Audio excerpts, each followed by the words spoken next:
Hello, and welcome to Cutting Words. I'm Brad Thompson, and today we're going to look at the descent into the Lost Caverns of Tsojcanth, the free-release tournament version of the adventure that has been released on dndbeyond.com for free. So we'll get that up and take a look, see what D&D tournament rules is like. Apparently it is a relic of the past they've brought forward to celebrate the 50th anniversary of D&D, which is this year. So we'll get up D&D Beyond right now, which is free. You can claim this right now on dndbeyond.com and take a look, see what the adventure is about, what you get inside, what tournament rules, how does that all work? Alright, let's find out. Alright, so we've got the descent to the Lost Caverns of Tsojcanth, or have you pronounce it, it's a very interesting word there. Anyway, so this is a cut down version from the full adventure that is going to be available in the Quests from the Infinite Staircase, kind of collection of adventures that's coming out a little bit later this year. This adventure is 4 to 6 characters of level 9 characters there, so decent level. You can do some fun stuff there. So this adventure comes with some pre-made characters you can use for the tournament play, or you can bring your own 9th level character. We'll take a look at the pre-made characters, see what they got there, but I strongly suspect bring your own will be the better move. For some reason, wizards like tricking you, like making pre-made characters that aren't very good for some reason. Like, they go out of their way to make them not quite that good. Anyway, we'll have a look and see what they've done there. So we'll take a look at that soon. I'll probably first we'll look at the pre-made characters, and then we'll look at some of the adventure, and then we'll look at the tournament rules to see how that relates. You get some new magic items in here, as well as a new stomp step block for the pick as well in the appendices. Alright. So yeah, this is a dungeon. Igwilf, aka Tasha, used to do experiments here, basically. So old abandoned laboratory, effectively. This Kevin. And so the hooks, some rival wizards like, right, go find out about Tasha there. Or some local Margrave, apparently. Also like, go check that out. Alright. So tournament rules. So if you wish to emulate the competitive adventures of old, you can run this adventure as a tournament style scenario by following the guidance in this section. Rather than pitting characters against one another, adventuring parties are scored as a group. These rules are optional. You don't need to score your players to run the adventure. Scoring system included in this supplement is meant to spark joy, not contention. Rewards. At game conventions and store events, these rules can be used to award prizes to higher scoring groups. Otherwise, they mainly exist for groups to enjoy bragging rights, camaraderie, and other intangible benefits. Consider sharing your group's final score as a light-hearted challenge to other players. Alright. So have the adventurer's score sheet, so that's appendix C, handy as you run the adventure as the characters traverse the Lost Caverns. Slightly cross-reference the actions of the party with those denoted on the score sheet, making note of any events that qualify for a point increase or decrease or deduction. Keep these actions and the associated point values secret during the adventure. You can share them with the players afterward, along with the group's final score. Alternatively, you can announce these point fluctuations as they occur to your players for comedic or dramatic effect. After the adventure, use the score sheet to tally the group's points and calculate their final score, then report that score to the players as possible, a bit unlikely to earn a negative final score. As a tournament scenario, this adventure has a strict time limit, a single game session equal to 4 hours of play, which that's quite a lot of time actually. Like, I don't know, like most D&D games I've seen at conventions and things tend to be a lot shorter than that. Like the challenges I've run tend to be like 1 hour, pretty fast dungeon runs. Like other convention games I've seen kind of played more tighter time limit of 2 to 3 hours. So 4 hours is actually quite a generous amount of time here. Let's see, encouraging players as the onset not to dawdle. The clock is ticking. 4 hours, you can probably dawdle, I feel. The adventure concludes once time has elapsed or whenever any of the following conditions have been met. Every character in the party is dead or otherwise out of commission. Quite impressive task for level 9 characters. High level you go, it's quite hard to kill players. The characters explore every area of the Lesser Caverns, presented later in the adventure. So that's the whole map, basically. I think what they've done is there's Lesser Caverns and Greater Caverns, which is a lower level, I think, of the dungeon. So I think for this tournament adventure, they basically got the whole adventure and just clipped out the first part of the dungeon and run that for the tournament. And the rest of the dungeon is for the full thing in the book. So I believe what's going on there when they talk about Lesser Caverns and then the Greater Caverns. The characters ascend to the Greater Caverns, or leave the Lost Caverns altogether. Let players know that these actions will end the adventure and thus the opportunity to score more points. Resting. To keep the dungeon challenging, the characters can take only one short rest during the session. Long rests are prohibited for tournament play for this adventure. Fair enough. Now, before going further, I probably should mention spoilers, in case that wasn't obvious. So if you are planning to play this, you probably stop watching. You got me enough time limit now to get my YouTube view ticked up, so thank you so much for sticking around. But yeah, we'll be going into spoiler territory momentarily, so watch out for that. All right. So Lost Caverns, the flavor of text for that, that's fine. Stay adventure, the Lesser Caverns. All right, let's jump ahead to, we'll talk about the dungeon more. Let's jump to the pre-made characters and see what we got options wise. So pre-made characters, Phoenix D, jump down. So we have, we've got a name Catharic Human Cleric. There's nice artwork there. And we got Dunil, which is the Halfling Rogue. We got Iltharid, Human Fighter. Click on that to get up. Oh yeah, it's a fellow. We got Lemon, which is a dwarf monk. Interesting. Those teeth, shiny teeth. Okay, and a mohawk. My God. All right, and we got Russell Berry Dust, the gnome wizard. And we got Westlock, Tiefling Warlock. Classic combo there. Alright. So those are the characters. So let's see, we've got 6 characters to choose from. So I guess if you've got the full table of 6, there's your characters, which are all pre-mades there. Alright, so we can look at these character sheets. I'm gonna jump right to the gnome wizard. Because that's pretty good. Yeah, because we've got it's only a canist. Got the wizard. Oh, I'll show you a warlock too, I guess. Yeah, one fighter, monk. I don't know what the monks bring to the table at all. But the rogue and cleric. Alright. So yeah, let's see what the Russell Berry Dust has. So we've reviewed a character sheet. So you can get it a PDF, or you can get up on D&D Beyond. So if we get up on D&D Beyond here.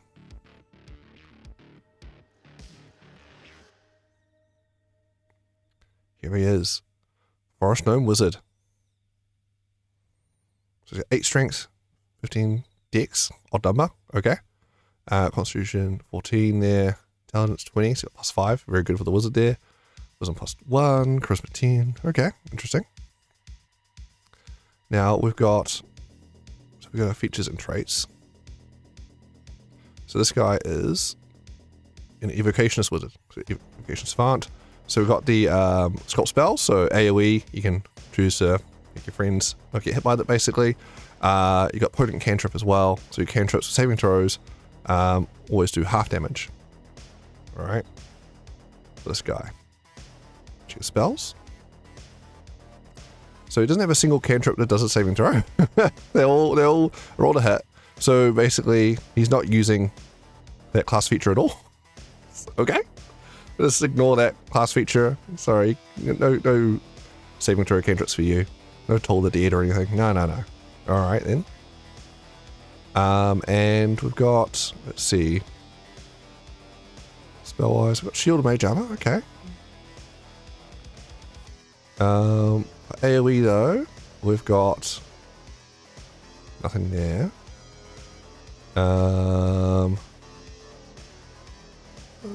Not really. We got Fireball. Good. I'm glad they got Fireball there, but they're kind of missing. I feel like they could have had some extra AoE options there, like Burning Hands or something. I don't know. Dragon Breath is a pretty solid one to get your bang for your buck for. I feel like, yeah, definitely missing some spells I would have thought Evocationists would have. And some spells I probably would have missed on, but okay, interesting. Like Command Orb, who cares? Use your cantrips, but hey ho. But yeah, definitely the biggest oversight being what? You got the whole potent cantrip feature. You don't want to give a cantrip to utilize that at all? No? Alright. And inventory, we've got, so we got one magic item. So I believe all the character sheets had one magic item on them. So Cloak of Elvenkind. Okay, so you got your super sneaky wizard, I guess, for your +2. Oh, okay then. Maybe hand it to the rogue or something. I don't know. Like, could have done something better there, wizard. Or magic item choice as well. But yeah, so we've got this character. We've got this beautiful artwork, got the name, everything. And we go to the background now. And nothing's filled in. No personality traits, no bonds, no ideals, no flaws, no alignment or anything. Just a sage background, but nothing filled in, which is quite amusing. It's like, oh, even wizards don't fill that in. What's these official character sheets? No, we don't fill that in. It's quite amusing. I mean, I also don't fill them in because that's because I normally write big backstories in Google Docs and things. What can I say? I do the extra legwork there, but they're quite good roleplay prompts, and I do find them quite useful in, say, conventions or tournament style setup, where you can give someone a character sheet. Here you go.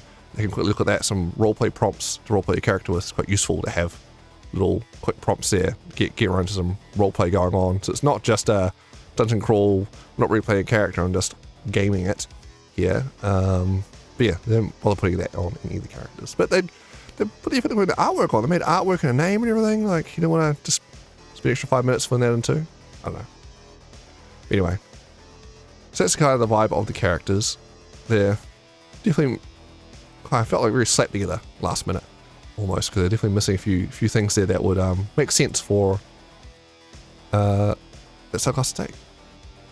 And it's not like they're limited to just core book stuff either, because it's like, what was it? Yeah, Westlock. Get this character sheet up. The Warlock.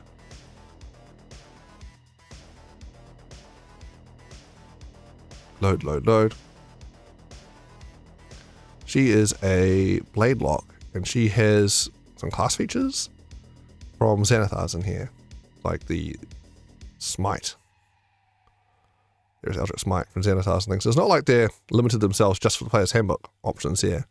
They took some non-PHP stuff. So yeah. So this is Infernal Warlock, Gladiator apparently.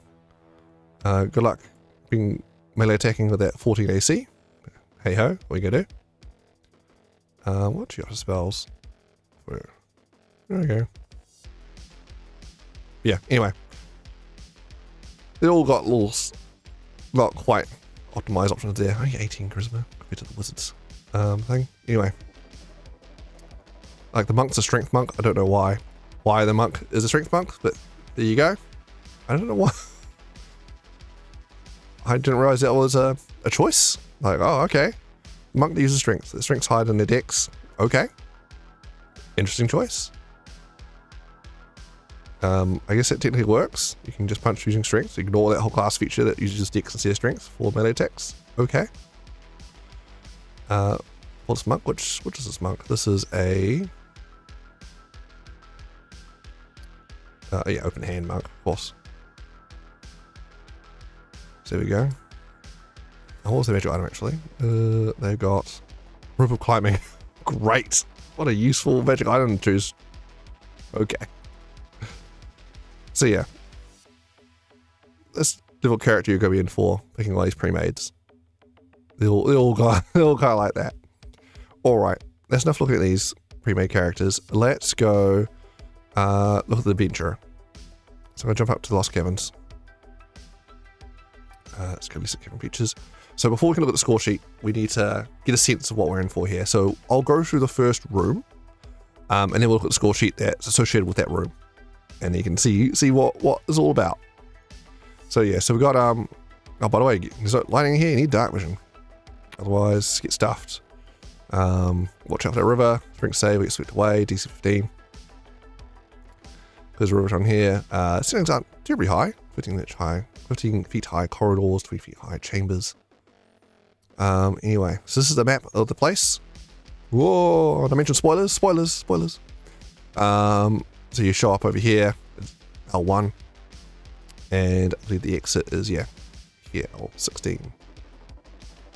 We'll look at the L1 encounter, and we'll see how that associates. So, entry caverns. So this wide chamber is a ring with a mixture of rough hewn and natural passageways leading away from the entrance and into the unknown. Beside each of these tunnels is a grotesque face carved into stone, though each face is slightly different. One has flap-like ears, another protruding tusks, and a third drooping wattles. All strange and doleful. Okay, so here's the artwork there. Each of the carved faces is magical. They're immune to all damage and speak a few programmed messages. When a character approaches one of the tunnels leaving the chamber, the face beside it animates and warns in a deep dire tone, "Turn back, this is not the way."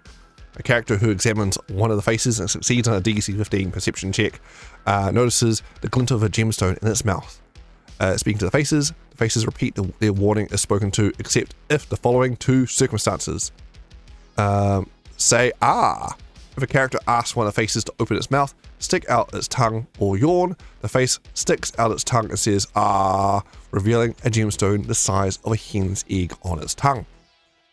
Truth. If a character asks one of the faces which way to go, or uses the word truth while speaking near a face, the faces respond in unison.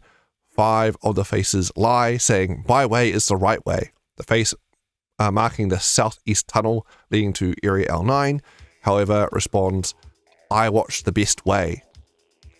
Treasure. Each of the faces contains a different gem with turn GP, amber, amethyst, blue, aquamarine, garnet, peridot, and pink tourmaline. A creature that tries to retrieve a gem from one of the faces without first asking the face to open its mouth must make a DC 17 dexterity sleight of hand check. On a failed check, the creature takes 11 or 2d10 bludgeoning damage as mouth clamps shut. The mouth similarly damages tools or weapons inserted into it without its permission. And that is Chamber 1. There's no clues or anything to how to interact or solve this puzzle, just is a thing. If you happen to think, say or whatever, all that stuff, then they'll happen. Otherwise, if you don't immediately think that, there's no written adventure in hints. I mean, as a GM, you'd be able to roll and kind of give them some hints if you can, but as written, there's nothing there to give you any clues of how to interact with this puzzle, or if it is a puzzle, per se. So that's Chamber 1. Now let's look at the score sheet. Let's go down, look at the score sheet for this. Score sheet. Here we go. You can tell the score sheet is a fillable PDF, so you can track your scores. And here it is all listed out here. So level 1, entry caverns. So you get +1 point. Cause a face to say "ah," get a point. Ask the face which way to go or use the word truth, +1 point. Great. Recovered any gems, +1 point. Got bit by a stone face, -1 point. And that's kind of it for all the scoring here. Like level 2, there's a golem, clay golem with a sword in its chest. Defeat the clay golem, get a +1 point. Remove the sword stuck in the golem's chest, also get +1 point, otherwise no points.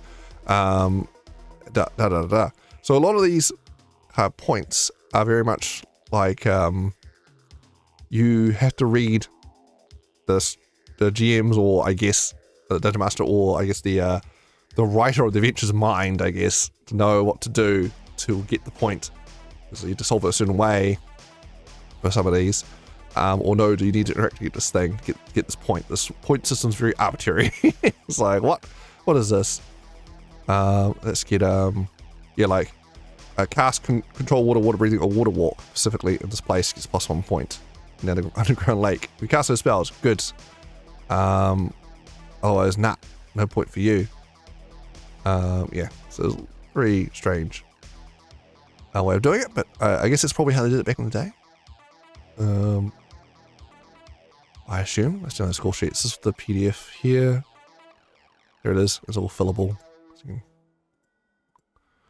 not clickable, but you can fill it in. Print it out and fill it in for you. You get total score. Little score sheet. Perfect. Instructor crickets. Only 1 point. Oh dear. Yeah, so you attack those pecks. Oh, those friendly pet creatures. -1, you know. There's a point. Yeah. Defeating monsters are very clearly, obviously, baddies attacking you. You get bonus points for that. Great. Basically, if you clear the whole dungeon, all the baddies in the dungeon, you know, basically you guarantee to get some points there. But yeah, very, very dungeon crawly, very like, yeah, have to read the GM's mind a bit of what we need, but I guess if you go for that mindset of need to get gems, need to get beat monsters, you're good to go, I guess. And don't die, even forbid. You lose points. Alright. So it's interesting. I guess at a convention, you're having a bit of a laugh and things, it's fine.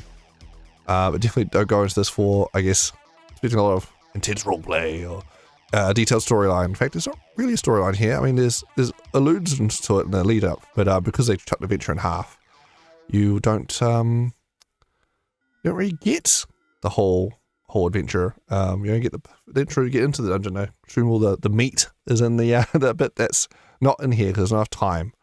So 4 hours to get through this dungeon, to clear it all. I guess the combats would eat time if they're not run particularly quickly. If you have a lot of your time, I suppose, or lots of little fights and things. And if people try to conserve their resources, I suppose, and if they're debating how to deal with scenarios and move it through. But yeah, so that's the best way apparently. Around here, L9, here. Sure. Right, and I'm gonna quickly run through all the other encounters in this dungeon. There's not that many, so we've got like a clay golem come out and attack. Yeah, he's got a sword stuck in his chest, which is a giant sling short sword, which is quite amusing. A short sword that a giant sling, but I guess being a short sword does mean it can be used by the rogue or the fighter or whatever, and it's fine. So it could be useful for that one giant fight. Oh no, there's 2 giant fights. Anyway, there's trolls and Fomorians, I think. Anyway, we've got in room 3 here, guano covered cave. You got a cloaker. Watch out. Just swoop down attack, yeah. Get a point for killing that. Let's see, we got lizard cave, number 4 here. So we got a skeleton. There's a minotaur thief. Oh, no, there's a puzzle here. So a minotaur thief who fell to prey to the trap in this cave. The 2 leather sacks beside it are illusions designed to lure greedy intruders to their doom. A character inspects the sacks as it succeeds on a DC 18 intelligence investigation check, or makes physical contact with one of them, discerns their false nature. Alright, so they've got this minotaur skeleton stuck in this pit trap basically. Do we have a picture there? No, we don't have a picture. And yeah, got some potential treasure there. But it's fake. Oh, so crushing ceiling trap. 20 foot wide section of the ceiling over the skeleton contains crushing deadfall. Contains a crushing deadfall. A character who examines the ceiling and succeeds on a DC 17 perception check notices bits of decaying flesh stuck to the ceiling, which is flat and made of stone. Whenever a character enters the area marked on the map, the trap magically triggers the section of the ceiling and rapidly drops, crushing anything in its path. Characters in the area must make a DC 17 dex saving throw. On a failed save, a character takes 55 or 10d10 bludgeoning damage, solid damage, and has the prone condition on a successful save, takes half as much damage only, and is pushed to the nearest unoccupied space outside the trap's area. Objects wedged under the trap are destroyed, the stone net retracts into the ceiling, and the trap resets. Despite magic at DC 17 suppresses the trap and its illusions for 24 hours, and a pouched minotaur skeleton holds 5 diamonds with 100 GP each. The illusionary sacks contain nothing. So yeah. That is that trap. We've got grotto, room 5 here. So this is being worked on by a little mine area. Well, not mine, carvings. Nice artwork done by these 8 picks, which there's all step box 4 on the back of the book. But yeah, good little elemental dudes like carving. They're digitally carving a tunnel from the grotto up to the mountain toward an enclosed cavern they can sense. For now, the tunnel leads only to a dead end. If the characters draw attention with light or noise, the Pecs investigate. The Pecs are initially indifferent towards the characters, and admonishing them to douse any bright lights they carry as the light hurts the Pecs' eyes. If the characters comply, the Pecs become curious and willing to chat. Otherwise, they resume their work, defending themselves if necessary. In conversation, the Pecs warn the characters about the clay golem in the slate chamber. Characters can improve the Pecs' attitude toward them by offering the Pecs at least 500 GP of gems or a unique carving or sculpture, especially one made of stone. Friendly Pecs might be willing to help fight the clay golem or use their communal spellcasting action to restore petrified characters. Carvings on the walls depict cave-dwelling creatures such as bats and crickets, as well as creatures from the elemental plane of Earth, such as the Dole, Pecs, Zorn, and Earth elementals. Characters who inspect the carvings, as I see in a DC 16 Arcana check, identify the planar creatures. So yeah, so there's a little role-playing how these little guys here. Which, let's get up their stat block, I guess, since we've got them here. So the Pecs, there you go. Whee! Cute little guys, small elementals, typically neutral good. Class 17, 82 hit points. They've got a walking speed of 30 feet and burrow speed of 20 feet. Strength 19, not bad. Dex 11, Con 18, Int 11, Wisdom 14, Charisma 10. Saving throws decent. Con Wisdom plus 6 plus 4 respectively. Lex plus 6, oh, 6 plus 4, 5 plus 4. Meter petrified because it already rocks, mate. Can't turn the rocks, it's already rocks. They got dark vision 20%, oh, out to 120 foot range, pretty good. Common Terror in there. CR4s, advantage on magic saves. Sensitive sunlight, sensitive attack rolls in sunlight. They've got a multi-attack. They get 2 pickaxe attacks. If it hits a large or small creature, both attacks, target must make a DC 14 strength save or fall prone. Fortified pickaxe, so it's got plus 6 to hit, range 5 feet. Hit for 2d6 plus 4 damage, force damage even. The target is a construct or an object and attack automatically a critical hit. Okay. Watch out, golems will destroy you. Oh man, I can see them being useful allies against this clay golem, that's for sure. They actually can do something.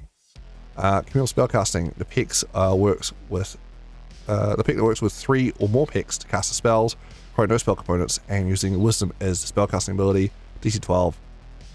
If at least 3 other Pecs are within 30 feet of it, the Pec can cast Wall of Stone. If at least 0 other Pecs are within 30 feet of it, it can cast Greater Restoration. Each other Pec involved in casting a spell can't have the incapacity condition and must have at least 1 use of communal spell casting remaining, which it must immediately expend to participate. No action required. Stone Shape. The Pecs cast Stone Shape, requiring no spell components, and using Wisdom as spellcasting ability. Oh yeah, so definitely could be useful allies there. Quite nifty fellows, the Pecs. Alright. Let's go back to the map. So yes, cross over those guys, 8 of them. Oh yes, you've got enough. You have 1 die, I think, and you're fine, you got 7. You get enough. Anyway, Fungal Cavern. So we've got a Fungi Cavern, 3 ghost white cave crickets. Nibble at the glowing mushrooms in this cave, which radiate dim light. The crickets are indifferent towards the characters. As the characters disturb the crickets, the insects begin to chirp loudly. The trolls in Area 8 investigate loud noises coming from this area. Mushrooms and fungi in this chamber are edible, and the characters can forage here without having to make an ability check. Doing so doesn't disturb the crickets. Alright, got the Slimy Cavern. Originally, this was another cultivated fungus farm like Area 6, but slime molds are overtaking the cave. The cloaked figure is the corpse of an elf adventurer who died here. Oh, okay. Trapped by the green slime, his body has been partially calcified by the mineral-rich water dripping from the ceiling. 6 patches of green slime cling to the ceiling near the fallen adventurer. A character who inspects the slime and succeeds on DC 15 nature check recognizes the danger it poses. The slime falls on creatures that approach the corpse. Ugh. Green slime, 6 patches of it. That's so threatening, I'm sure. Alright, the fungi here are mostly edible. Foraging in this cavern requires successful DC 15 survival check to avoid the harmful molds and slime. On a failed check, mushrooms characters gathers are contaminated by the slime. A creature that eats a contaminated mushroom must succeed on a DC 12 constitution saving throw with poison condition for 8 hours. I don't know who's stopping for a snack on mushrooms in this adventure, in this limited 4-hour adventure run tournament thing, but sure. Treasure. The elf corpses, carries a silver rapier, and wears braces of defense. Very nice. A very happy monk, I'm sure, will pick those up. Stinking Cave. That's where the trolls are. Area 8. Alright, so this cave is a lair of 3 trolls. They regularly gather rotting material from their den and spread it through the nearby fungus caverns to ensure the mushrooms grow and attract cave crickets for the trolls to feed on. The trolls are ornery, having long gone without the taste of human flesh. Their favourite delicacy, the trolls attack anyone they notice fantasizing aloud and giant about the meal they're about to have. So treasure is gathered under the trolls' beds. Is their accumulated loot? 120 GP, 900 SP, 4 gems worth 50 GP each, gnome-sized wooden dentures set with mother of pearl teeth with 50 GP, a quiver with 20 silvered arrows, and a potion of healing greater. Okay, area 9, we've got the bat corridor. So the ceiling of this corridor is covered in thousands of roosting bats. Bright lights of any noise louder than a whisper agitates the bats and sends them into a panic, causing a number of swarms of bats equal to the number of characters in the area to descend from the ceiling and attack the source of the disturbance. The swarms extinguish any non-magical light sources they come within 5 feet of with a flurry of buffeting wings. Whenever a creature destroys a swarm, a new swarm immediately forms in awkward space within 15 feet of the creature. This new swarm acts on the destroyed swarm's initiative count. If the characters extinguish all light sources and cease attacking and making loud noises, the bats settle back into their roosts at the end of the round. They don't pursue characters beyond the corridor. Infinite bats. So you go there at light and infinite bats get wrecked. And this is the best corridor. This is corridor 9 that the cave face said in the cave face puzzle. Man, I can see players get stuck with infinite bats for ages. Alright. You might even consider run to combat before they figure out the whole turn the lights off thing, potentially. Rough. It's quite frustrating. Alright, area 10, long gallery. The indentations are the rock-cyst burrows of 4 cave morays, slug-like scavengers that slither between the burrow entrances through tunnels in the rock. The cave morays are the giant poison snake stat block. They use their reach to bite at prey from the safety of their burrows. Okay, so little burrows where these snakes come out of. Gross. Cave morays inside the burrows has 3 quarters cover. Creature in 5 feet of the burrow can pull a cave moray from its burrow by grappling it. If removed from burrow, a cave moray frantically tries to escape back to its hole. Loud noises sounds here include the din of battle. Draw the attention of the Fomorians in Area 11. The cave morays retreat into their burrows when the Fomorians arrive. Jeez. Fomorian caves. We've got 2 Fomorians inhabit this cave. Their beds, fire pit, and utensils are all sized for huge creatures. Fomorians are cruel, violent, and bored. When the giants nurse the characters, they abandon their meal and attack, while the Fomorians wields the roasted spit as its weapon, tearing bits off the bug-tipped skewer between swings. Treasure. Stashed beneath the Fomorians' beds are 2 ivory mammoth tusks, each worth 600 GP and weighs 100 pounds. Spell scroll Levitate, and a beaten copper bowl with lapis lazuli handles, which is worth 750 GP. Just my money there. Spell scroll Levitate, or might come up. Alright, level 12. River ledge. So this ledge is visible from the lake and from the shores. Alright. The vessel, so there's a vessel in the water. There's a holding boat created to traverse the lake and the rivers that branch from it. In addition to its usual properties, the boat has an extra command word that functions only while the boat is within Lost Caverns. A character who knows the additional command word Shrimpkin is discovered by casting an identify spell on the boat, or by examining clues on the boat's intricate designs, exceeding a DC 16 Arcana check, can command the boat to row itself in a particular direction at a speed of 30 feet, or to hold its position in defiance of the water's swiftest currents. Alright, we've got Underground Lake. So all the rivers come into here. The lake teems with blind cavefish and crayfish. These critters are a food source for many of the denizens in the lesser caverns, including predators that dwell within the lake itself. The lake slopes sharply from its shores to a depth of 100 feet. 4 trolls, classic trolls, these guys, CR4s, little lobster people, lurk near the lake bed 90 feet below the surface. They continue to creep along the lightless depths and prey on crayfish cavefish unless something else catches the attention. Bright light draws trolls to the water's edge, as does any magic in the lake or near its surface, such as the boat from area L12. If drawn to the surface, the trolls attack. So we've got a bridge, gargoyle bridge, a bridge released with gargoyles spans the West River flowing from the lake. The sound of roaring water echoes from downstream.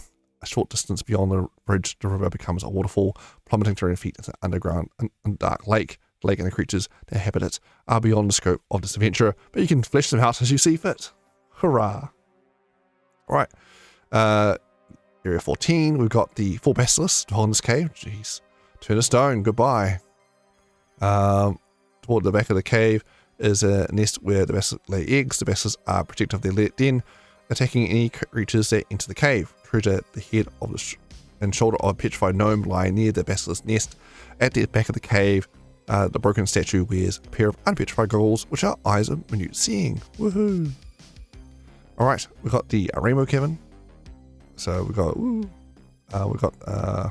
so what this guy is. So the ceiling of this colourful cavern rises to a height of 50 feet.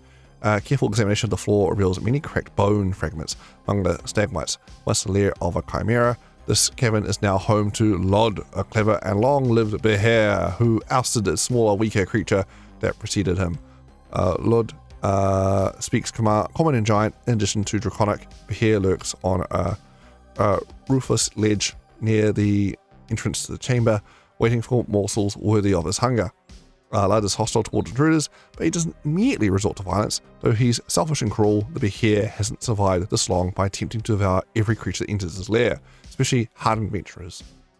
When he notices the characters, Lud greets them in common, parleying with Lud. If characters converse with Lud, he offers to point them toward a place where they can find treasure in exchange for leaving him in peace. The Behar keeps no hoard of his own. If they agree, Lud directs them toward a vast treasure in the Black Water Lake. During the conversation, Lud sizes up the party. If the characters appear wounded or offend the Behar, he seizes his chance and unleashes his breath on them. Rah! Can't believe the Behar betrayed us. He's on the front cover of the adventure. Oh my gosh, turns out he's a boss, worth like 3 points if you beat him. Inside Lud's stomach is a period of proof against poison left over from the unlucky explorer the Behar digested. Boulder heap, the way out. The boulders are obviously not initial formation. Lud, the Behar in Area 15, piled them here to block the entrance to the greater caverns and prevent characters that dwell there from taking him by surprise. With 5 minutes of work, the characters can clear enough of the rocks to expose the tunnel beyond. There, a flight of 900 crudely shaped stone steps descend to the greater caverns. If the characters ascend the steps, proceed to the adventure's conclusion. Assuming during the tournament you don't time characters. You got 5 minutes clearing rocks. Alright, real time. I should be hand wave that. Hollow boulder. If the characters move any of the rocks, they uncover a smooth blue-green boulder that's strangely lit and clunks dully when moved or shaken, revealing its hollowness. The boulder can be easily broken open with a blunt weapons, tools, or by smashing it against a hard surface.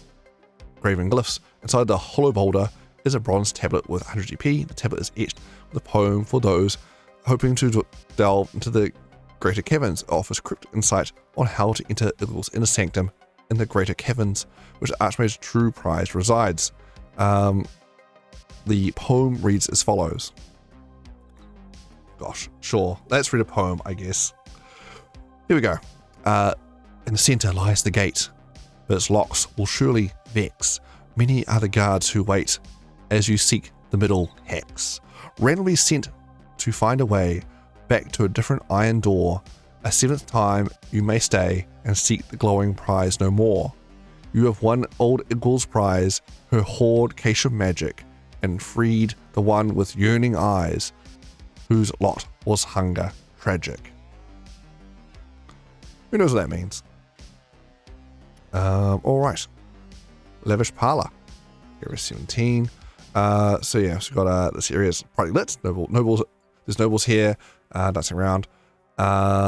Nobles invite the characters to join the repast, insisting the characters rest and regale them of tales of adventures. Nobles are part of an elaborate genie-wrought illusion created by Kashim, a bitter deo, bound to guard this chamber by Igul, the Witch Queen, and the Witch Queen imparted a mote of her power to Kasim in exchange for the doe's services. Long after the Archmage's departure, Kasim still pursues his original charge to destroy all who enter. When a character arrives, Kashim floats silently above the chamber, waiting for a prime or two to strike. If the characters consume either food or drink, choose to join nobles outright or see through the illusions, Kashim reveals himself and attacks. So, illusionary finery. The room's genie-wrought furnishings and inhabitants are convincing illusions. These illusions blanket the dingy, neglected versions of the objects they cover and feel real to touch. To pierce the Deo's ruse, a character examining the chamber's fixtures must succeed on a DC 20 investigation check. Oof, high DC there. The nobles, however, fail to hold up to physical inspection. The character who touches a noble automatically succeeds on a check. Poison feast. The food and drink on the table are real and poisoned. A character consumes either food or drink must make a DC 16 con saving throw. On a failed save, the creature takes 66 poison damage and has a poison condition for 1 hour. On a successful save, to take only half damage. Illusionary nobles nonchalantly partake of the sumptuous feast, politely encouraging the characters to sample the dishes. Dust to dust. If Kazim is slain, her body disintegrates into a pile of fine dust. The dust can be used in area 20 to destroy the cage in the lake to prove Kazim is dead. Treasure. None of the treasure are real. No real treasure here. Coins and precious objects taken from the chamber turn out to be fake flat stones and obvious counterfeits. Alright. Area 18, Blackwater Lake. So there's an island here. This lake. The island is strewn with tiny garnets which sparkle alluringly to the presence of light. So lurking death, 8 aquatic ghast, each with a swing speed of 30 feet. A lurking lake. So ghast, they're fun, paralyzing super zombies basically. Lurking lake was 20 foot, 8 of them. Yeah, there's a high chance of getting something paralyzed actually. There's 8 of them. Each claw attack they do is a chance to be paralyzed. So there's a lot of paralyzed. That's even though the inventory is not that bad. It's just a lot of them you're bound to fail one, and it's quite bad. You're paralyzed. A lot of auto crits on you. Anyway, so that could be actually quite deadly. So which is 20 feet deep. Spotted from beneath the water's mirror-like surface requires a successful DC 20 perception check. The ghast ambush any characters that enter the lake. Oh, wonderful. So it might be a surprise round even, potentially. Oh, gosh. Hopefully the cleric's got Turn Undead handy, because you get wasted by these ghast. Rebuking Island. It will record a series of messages in this cave to taunt intruders. Each time a creature sets foot on the island, an imperious voice echoes throughout the cave, uttering one of the following proofs. Fools, this is a dead end. Flee while you still can. You were witless to enter at all. You should probably just stay here. Then peals of hideous mocking laughter. Anyway, treasure. 600 garnets are strewn across the island, each about the size of a pea and worth 1 GP. It takes 10 minutes for a single character to collect the gems by hand. The gems have combined weight of 5 pounds. Alright then. Area 19, Cave of Crystals. So 3 Zorn from the elemental plane of Earth. They're fun guys. Who, like eating gems. Let's go. They're can be quite friendly. They have found their way to this cave through a planar rift, and has since closed. Stranding them here. They're stranded here, the elemental plane of Earth. Oh no. The Zorn are initially indifferent to the characters, but defend themselves if attacked. Hungry castaways. The Zorn are discussing their plight with the characters. When the characters arrive, the creatures are hungry and upset at their situation, prone to stress eating. The Zorn crave any precious gems or metals. They can sense on the characters. If anyone in the party can understand the Zorn, the characters explain their dilemma and attempt to persuade the characters to give them a meal of at least 100 GP worth of gems or metals per Zorn. If the characters have the means to send the Zorn home, such as the banishment spell, the Zorn offer to help locate other treasure for the characters as payment.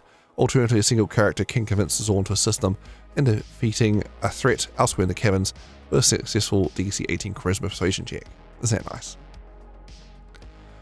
Treasure. The Zorn stash 500 GP worth of uncut gems behind a large crystal formation in the northwest corner of the room. Character searching the crystal finds the stash with a successful DC 17 Wisdom Perception check. Alright, Pool Cavern. So the river dead ends in this flooded chamber and married, so a water genie named Kazdul is trapped at the bottom of the pool, 30 feet below the surface. An unbreakable stone cage etched with glowing runes confines the genie to the pool. Characters who look into the pool, as a seen a DC 15 perception check, can notice the cage's faint glimmering light in the water. Down genie, Kazdul was trapped here by the Dao Kasim, the Earth Genie, centuries ago. Shortly before Kasim was fooled and bound by Igwilv in turn, a permanent antipathy sympathy spell, DC 18, protects the cage and repels creatures that aren't native to the elemental plane of Earth with its antipathy effect. The runes on the cage invoke the hatred of Ogrimoku, Ogmok, the Prince of Elemental Evil Earth. So basically, you can't get close to this thing from that spell. While the cage is intact, Xojul has the incapacity condition and speaks in a lethargic tone. If the characters overcome the antipathy effect of and approach the cave, the genie drowsily asks them to destroy it. Destroying the cage is immune to all damage and has no locks or opening mechanisms. It can be destroyed in the following ways. A creature native to the plane of Earth, such as the Pex, Area 5 or the Zorn, Area 19, can easily break the cage as if it were made of fragile clay. If a dust of slain Dao is scattered over the lake, the cage instantly rusts away. A successful dispel magic at DC 18 cast on the cage causes it to crumble. So yeah, there's options there. Solve this ultimate final puzzle effectively. Kazul has had many years to contemplate the cage's magical construction. She might propose one of these methods to the party from inside the cage. Free genie in the cage. If the cage is destroyed, Kazul returns to her lively self. The grateful genie urges the characters to find and slay the Dao that imprisoned her if they weren't already. As thanks for freeing her, she's willing to cast tongues, water breathing, and water walk on the characters to facilitate the exploration. The characters also present proof of Kasim's demise. She is such as a pinch of dust left behind after her death, or they offer a convincing story as a DC 17 charisma deception check, because she'll offer summons a water weird, okay, which is a CR3 water elemental basically, and also to serve the characters for 1 hour, after which it vanishes. In either case, Kazul then bids the characters farewell and returns to the elemental plane of water. I feel like the summons use up more of your time than you want. Hold on, how does the summon work? Come on. And that's it. That's the end of the adventure. You're done. Major items apparently present in here is a demon skin, which is magic. So this is a armor. Any heavy armor rare requires attunement. The magic armor appears as a pot of bubbling black ichor. When attuned to it, the ichor adheres and controls to your skin, and the pot disappears. The armor can be worn under normal clothes and doesn't impede bodily functions. Once you put it on, it can be removed unless you choose to do so or you die, at which point the pot reappears and the ichor flows back into it. While wearing the armor, you have resistance to poison damage, and the armor also doesn't impose disadvantage on dexterity self checks. It's any heavy armor. Rare attunement. Where was this? Demon skin. Okay, it's not an adventure. It's just, here's some free stuff, I guess. Okay, cool. I was doing crazy there. Like, wait a minute, those weren't in the adventure. Okay, just random free magic items. Just thrown in here. Eagle's Horn. Wondrous item rare requires attunement. You can use an action to blow this horn to cast one of the following spells. From it, Arms Hadar, Fog Cloud, Gust of Wind, or Web. If the spell requires a saving throw, the spell save DC is 13. Once the horn has been used to cast a spell, it can't be used again until next dawn. So some free extra spells there. Potion of Polychrony. Uncommon potion here. When you drink this potion, you and everything you're wearing or carrying take on a rainbow hue appearance for 1 hour. During that time, you can use a bonus action to turn any color or combination of colors you choose. If you mimic the colors of your surroundings, your hues continually shift to match your surroundings, and you have advantage on dexterity self checks until you change your colors again or the potion wears off. The potion is separated into 7 brightly colored bands of immiscible liquids and has a syrupy taste. What a weird potion. So you drink this potion, you get advantage on stealth checks, but you look all weird and colourful. So if anyone does actually spot you, they go, what's going on there? You seem very suspicious to me. What's going on? Okay, cool. This just makes it hard to bluff out of it. Like, yes, my skin and clothes are all conveniently coloured to my surroundings here right now because, shit, you got me. I was definitely sneaking in. Tasha's Creeping Keel Boat. One of item very rare, requires attunement. This magic vehicle is a boat, 10 foot wide and 3 foot long. It has 4 legs to propel it across the land and water. It has a walking and swimming speed of 20 feet, and it can't travel underwater. The boat moves according to the spoken directions while you're riding it, and the creatures of your choice gain +1 bonus to the armor class while on the boat. Oh, nice. The boat can transport 1,000 pounds without hindrance. It can carry up to twice that weight, but moves at half speed if it carries more than its normal capacity. Fun. Don't know why we didn't get this boat instead of the holding boats in this adventure, but sure. There we go. So that's all the things in the adventure. Let's get that score sheet and see how things would have gone there. So, got the face thing +1. Basically, you need to, I don't know. Would you want to think to do that? I think you'd have to know, like, if someone just said adventure and immediately went, hey, say or whatever to the face, talks to the face and tell them to do that. I think they cheated. I looked this up. I don't think there's something someone would naturally just think to do straight out of the gate in the first room of the adventure. Unless the DM really emphasized it or somehow played it up some way to hint towards it. I think it's a hard one. Same with truth as well. Recovering the gems without doing those other things. Good luck getting the gems out. And going bit by stone face, lose a point straight out of the gate. I mean, I can see, like, you got this plan and you set this table and it's a tournament convention thing, so you get random other people assigned to you, and you have this plan to go in it, and someone sticks a hand in the stone face, it's a hand bit, and it's still all these things like, no, what are you doing? That's obviously a trap. No. All good fun, right? Slate chamber, this is the golem, so yeah, fight the golem and get the sawdust chest. Boom, boom, point each, easy peasy. Guano covered cave, defeat the cloaker, easy. Use tunnel ledge to access the areas to the north, sure, climb the ledge, easy. Maybe not necessarily obvious. You might just want to go, I don't want to miss anything, so I want to keep walking around rather than go on the ledge. Anyway. Let's see, I've got the littered cove, avoid the crashing ceiling trap, yes. Definitely. And we got the treasure. Grotto at attack those friendly pecks, or whatever they're called. The pecks? Pecks? Well, yeah, neg 1 point there, attack them rather than chat to the clearly friendly dudes. Grotto got the so improve their mood, cheer them up, get them a gift or whatever, +2, great. Refuse to douse any bright lights, lose a point. So to be like monsters basically. With these guys. Fungal Cavern, disturb the crickets. Lose a point. I can see that very easily happening. But rude, sure. Slimy Cavern, gated or ate contaminated mushrooms. Why would you do that? Why would you even bother getting the mushrooms? You don't even get points for mushrooms. Covered the elf's corpse's equipment. Cool, you get the gear off the dead elf. Just don't touch the mushrooms. You don't get anything out of it. Stinking Cave, defeated the trolls, +3. Those trolls. Hope you got some fire there. Found the trolls loot, +1 as well. Big points there, big point cave. The bats, just all bad. This is the best way. I think that was a lie. Like, what? That's the infinite bats, and you immediately lose a point.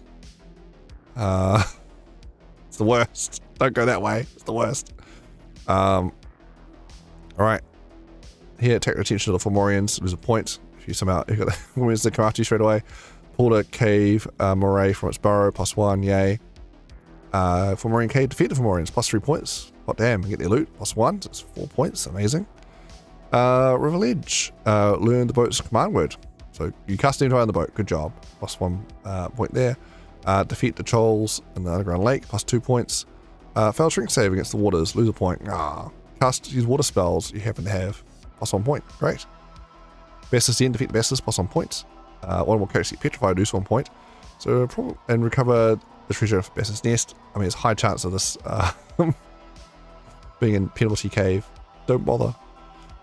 Rainbow Cavern, defeated Lud the Behir, +3 points, amazing. A boulder heap, cleared the rocks to expose the tunnel to greater caverns, +1 point, easy. Scattered Bronze Tablet, the Hollow Boulder, +1 point. Lavish Parlor, ate either the poison food or drink, the clearly poisoned food or drink, neg 1 point.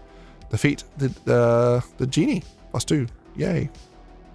Saw through the illusions before she attacked, +1. Great. You hit it good. Suspicions there. Alright, we've got gathered all the garnets on the island, +1 point. Received an insult from Igwilf, +1 point. Use a cleric or paladin's channel read for any feature against the gas, +1 point. Good call. There's 8 gas, surprisingly out of the water. It's bad. So that'll be quite good. But basically you have to do it. Which is weird, see there. You're definitely like, oh, did you save your channel ability? You got it 298 ready to go. You got some on your part. So if you don't bring a cleric with you and you don't use them here, then too bad. So yeah, it's oddly specific. Attack to Zorn, -1 point. How dare you attack the clearly friendly creatures? Yeah, send Zorn home. So if you happen to have banishment, great, 2 points, +2 points. Otherwise, no points for you. Very narrow and specific. Enlisted the help of the Zorn, +1 point. Freed Kishul the Mirrored, +2 points. Provide proof of Kasim's demise. Or commits Kishul the Joe's death, +1 point. And you get 1 point per character death, and 1 more players thank the DM during or after the session, +1 point. Huzzah! And that is that little checklist there. So yeah, so I feel like a lot of these are very narrowly focused. Like, it is basically a lot of rewards is go murder and then not murder the ones that are clearly friendly and just chain to them instead. Yeah, and a lot of them are very kind of narrow. Like you need to specifically use a channel ability. You need a class banishment here. You need to cast these spells here. Otherwise, no points for you. There's not much wriggle room. Like I feel like some of these need a bit vaguer to allow more agency. Oh, you try that cool thing. That's really cool. I'm going to award you a point for that. That's actually close enough, in my opinion. I don't know. Like, it's very interesting, different way of doing things, I suppose. Personally, I probably wouldn't do it like this. I would have had like objective points. You need to collect all these different gems, different parts of the dungeon or something, and then who got in the best time or whatever this way of doing the kind of tournament structure, as opposed to having to read the DMs or the writer of this adventure's mind on how to tackle different scenarios, get the face to say But yeah, but I guess it's all meant to be a good laugh, I assume. That's my take on it. Not take it too seriously. It's very much I guess the classic Dungeon and Pretzels style of game that used to be very popular back in the early stages of the game. It probably still is, I guess. Yeah. Nice map, as always. Always do a good job with their maps. Yeah, I feel like, I guess there's a kind of vague elemental storyline going here. It's not the strongest, but, you know, that's the job, I suppose, for a quick adventure. So 4 hours seems like a lot of time. Like, no rush required here. Because I assume it's not factoring in introducing, hey everyone, welcome to the table. Or you everyone introduce yourselves, you even know each other. Here's give you a setup, blah, blah, blah. I assume is that factored into the 4 hours as well? That lead up time? Picking your characters or whatever, doing all that. I don't know. Who knows? Who knows? Yeah. Interesting, and I think they're doing more of these too. They're doing like throughout the year they're doing a few other tournament releases. I assume based off the other adventures from Mr. Infinite Staircase. So we'll see. We'll see. But yeah, that's it. That's tournament rules. That's classic D&D tournament rules. Takeaway is don't use pre-made characters. You will make a better character. I believe in you. You can make a better character than the pre-made ones. Add a bit of roleplay flair, have more fun rather than just Murderfest. Like this for D&D, right? Roleplay. So give yourself some of those bond flaws and whatnot. Have some fun. Don't take it too seriously. Yeah, and enjoy the puzzles. I mean, there's a few puzzles. It's mostly combat, let's be fair. You're clearing the dungeon of monsters. Hey ho. Descent of the Lost Caverns of Tsojcanth. There you go. Or how it's pronounced. Alright, well thanks for watching my video. If you haven't already, like and subscribe to the channel, Cutting Words. Helps the channel grow. Getting those numbers up there, it's great. Yeah, we're perfect. Really appreciate it. Alright, I'm Brad Thompson. And I'm gonna head off now. So, alright, I'm just gonna end the video. Okay, happy gaming and see ya. Bye bye.